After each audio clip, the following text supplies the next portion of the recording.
With us now from his district in Northeast Arkansas is Rick Crawford. He is the chairman, in fact, of the House Intelligence Committee. Mr. Chairman, I want to start on those terror attacks that we just heard about.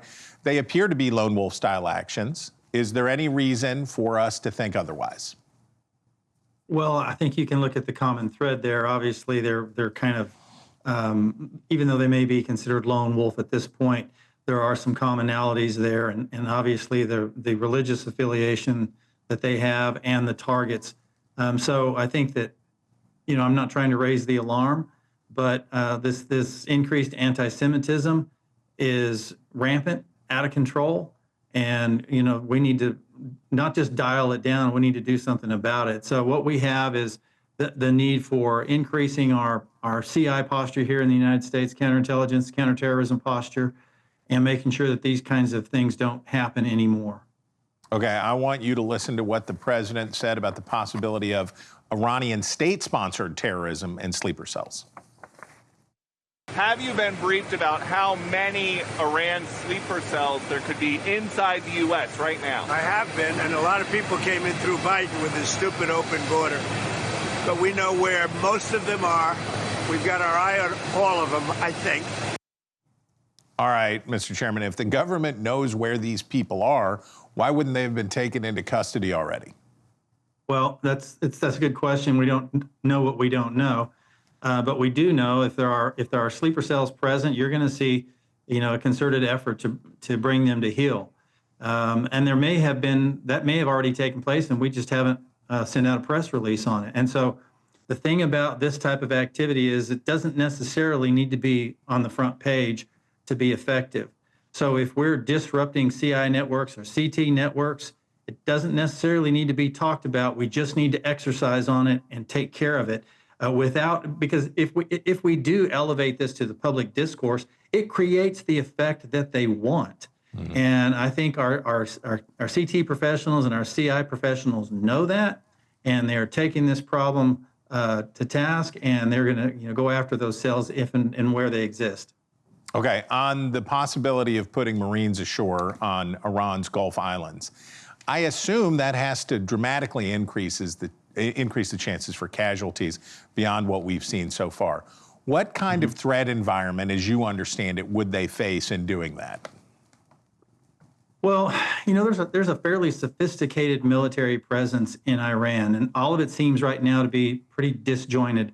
What we would like to see is obviously you have the sort of the mainstay of the Iranian military, and it's the IRGC. The history there, that came directly out of the Islamic Revolution in 1979. You've got the Quds Force that was developed in the late 80s, and they have sort of an expeditionary type posture. They're the ones that go out and recruit terror cells and proxies.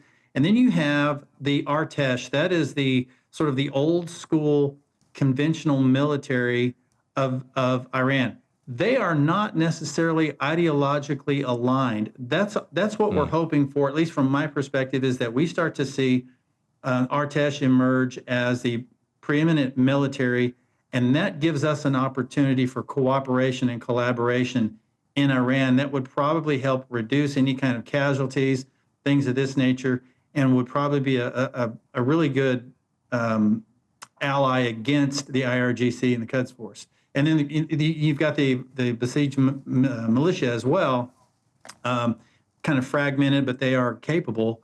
But it's a fairly sophisticated military application in Iran.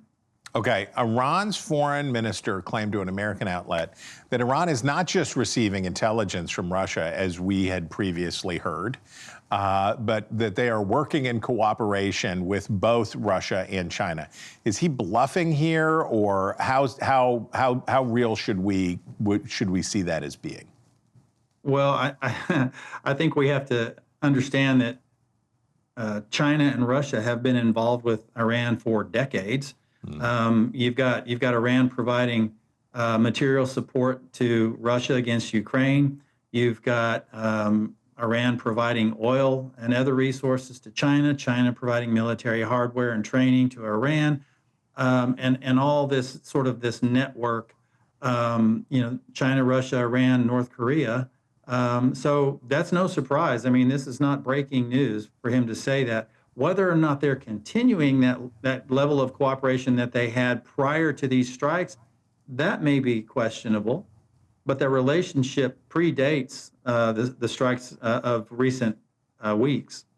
Mr. Chairman, we appreciate you. We appreciate your time. All right, America, if you were from Crockett's Bluff, Arkansas, you'd know him already.